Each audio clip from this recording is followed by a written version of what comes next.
oui, top 10, top 10, top 10, top 10, top 10, top 10. Oh my god, let's go, top 10.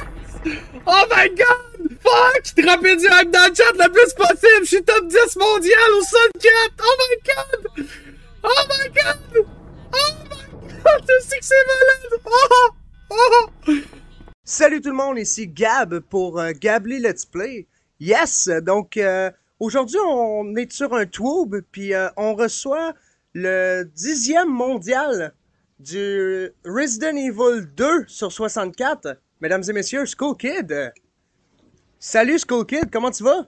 Je vais très bien, assez fébrile tout simplement, une belle petite entrevue.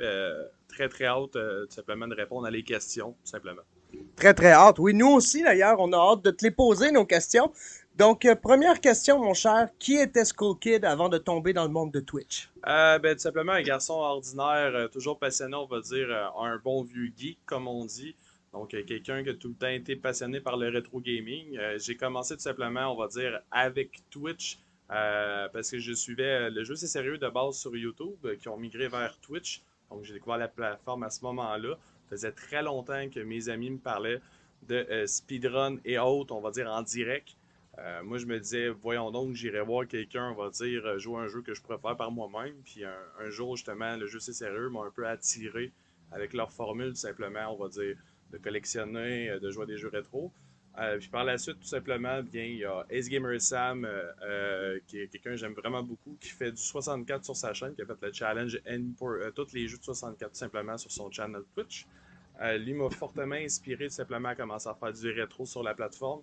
Il y a lui, il y a Amy qui est sa copine, qui avec des moments un peu plus down avec le fameux COVID qu'on a malheureusement tous connu, qui m'a vraiment aidé moralement. Donc, je me sentais un peu redevable de ramener cette belle énergie-là sur une plateforme. Puis, il y a tout Nable avec toutes ses connaissances vidéoludiques qui m'avaient beaucoup attiré. Donc, mon Triforce des streamers, en fait, que j'ai décidé un jour de cliquer sur le bouton Starter un live. Quand même dire que dans mes débuts, je ressemblais pas à ce que je suis là. J'étais quelqu'un qui n'avait pas de caméra, qui était hyper gêné, qui a développé un peu son sens, on va dire, de l'animation. Puis je pense que avec tous les beaux lives que je peux faire les samedis et dimanches matin à ma communauté, je pense que je suis fier d'aussi que je suis rendu avec ma communauté Les Perdus. Puis on a bien beaucoup de plaisir à chacun des streams. Puis j'ai quand même cofondé une team qui s'appelle la team Tropic sur Twitch. On est rendu à plus de 28 streamers. Donc Quand même. beaucoup de projets, j'ai envie de dire. Beaucoup de temps. Puis honnêtement, c'est une passion avant tout. Donc moi de mon côté, j'ai jamais osé faire ça dans le but que ça soit un travail. Si un jour ça le devient, tant mieux. Mais ça reste avant tout une passion parce que je suis là pour partager mon hobby qui est le rétro et le speedrunning.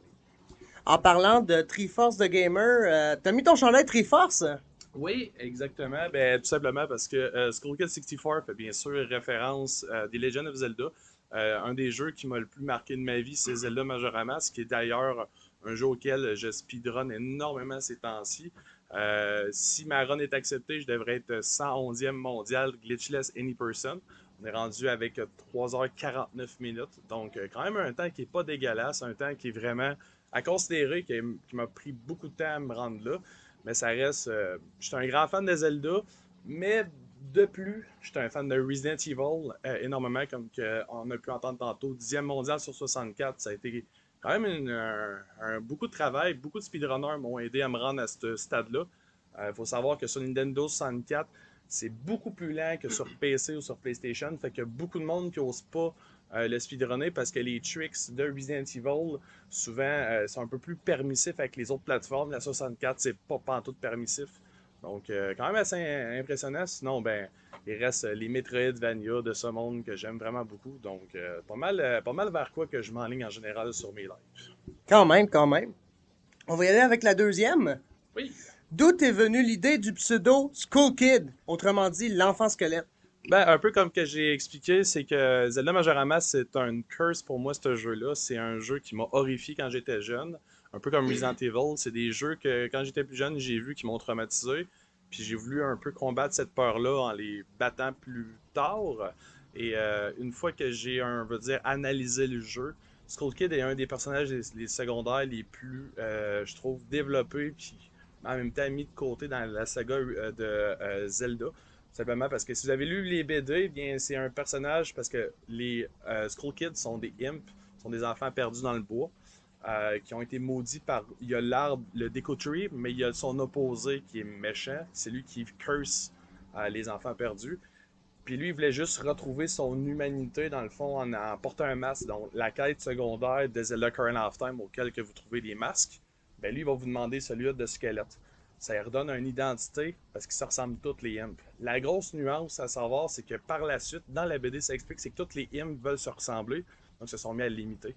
Donc, il avait perdu son identité. Et dans Majora Mask, il voit le seller Mask, justement, le vendeur de masques, qu'il y a le fameux masque de Majora qui prend le contrôle immédiatement du imp, qui est Skull Kid, qui décide de le mettre. Donc, un personnage que tout simplement, c'est un enfant qui est devenu un petit diablotin, qui recherche à redevenir tout simplement un humain. Je trouve que c'est tellement une profondeur que Nintendo, je crois pas qu'il pensait à cette ampleur-là, mais honnêtement, m'a beaucoup marqué dans ma vie. Donc, Skull Kid, tout simplement, ça vient du personnage de Zelda, qui est le petit imp. Et 64, c'est ma console de prédilection, tout simplement. Nous, on va y aller donc avec la troisième. Dans tous les jeux que tu as déjà streamés, lequel est ton préféré et pourquoi? Ça, c'est une méchante bonne question parce que honnêtement, j'ai eu beaucoup de plaisir à découvrir Resident Evil 8, Metroid Dread également. Je pense que je peux juste y aller avec la nostalgie, honnêtement. Puis ça sera même pas Majora Mask, mais je pense que c'est la première fois que j'ai streamé Ocarina of Time sur ma 64. J'étais un gars hyper émotif, je vais vous dire d'avance. J'ai pleuré en finissant parce que pour moi, mes parents, quand j'étais plus jeune, étaient moins présents quand on avait une entreprise. Mhm. Donc, j'étais souvent, on va dire, dans mon coin, un bon vieux gamer avec sa 64.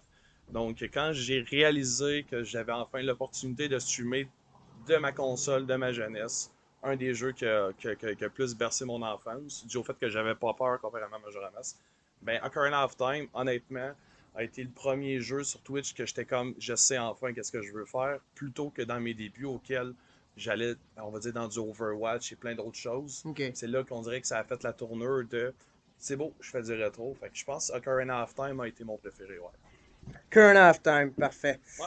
As-tu déjà participé à des LAN? Si oui, lesquels? Sinon, pourquoi pas?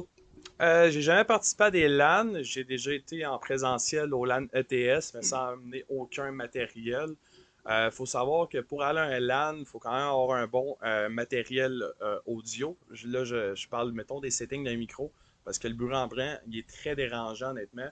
Puis j'étais pas encore prêt, puis j'aimerais y aller, honnêtement, mais ces temps-ci, de mon côté, je suis sollicité par beaucoup d'événements, donc prochainement encore Enfant Soleil, mais c'est pour ça que je m'accentue pas encore là-dessus, puis je m'en vais dans des places auxquelles ils ont déjà le matériel, comme les No Reset, justement. Mais c'est quelque chose qui m'intéresse. Je pense que si j'irais, j'aurais envie de dire, ça serait peut-être, mettons, si je me remettrais à Overwatch, puis me trouver quelques autres streamers, puis y aller, mettons, pour faire comme une genre de team pour l'événement ou quelque chose de même. Mais non, l'idée me reste intéressante. Je sais qu'on m'a proposé peut-être dans le coin du Nouveau-Brunswick. Donc, C'est pas à porte. c'est pas à porte, mais moi j'aime beaucoup faire de la route, puis j'aime beaucoup aussi avoir la chance de rencontrer des personnes. Parce qu'il faut dire que plus ta communauté est grandissante, plus qu'il y a des personnes qui un jour aimeraient te rencontrer. Puis Nouveau-Brunswick, c'est justement une place auquel je sais que c'est pas tous les jours que ces personnes-là peuvent se déplacer puis venir en Mauricie. Mhm. Donc, de mon côté, moi, j'aime beaucoup à chaque année. Ben, depuis que j'ai commencé à streamer, chaque année, dans les vacances de la construction, ben, je pars. Je suis allé voir des amis au Lac-Saint-Jean, je suis allé voir des amis en Ontario. Donc, j'aime beaucoup ça. Fait que peut-être, next step, ça serait peut-être le Nouveau-Brunswick. Ce serait une idée. Oui.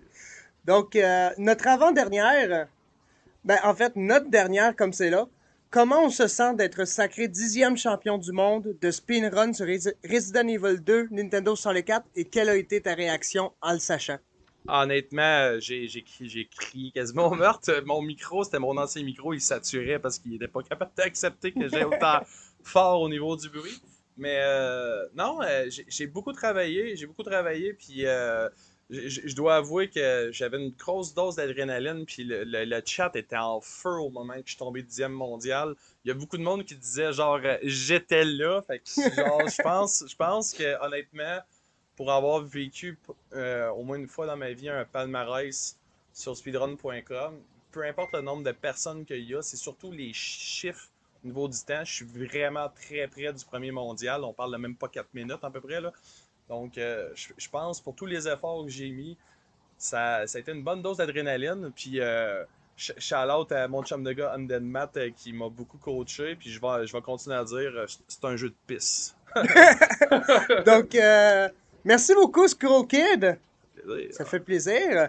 Donc, guys, c'était Gab et Skull Kid pour un Twoob Gabli Let's Play. Twoob ou Twitch rencontre YouTube. Ça fait un plaisir. Merci beaucoup, tout le monde.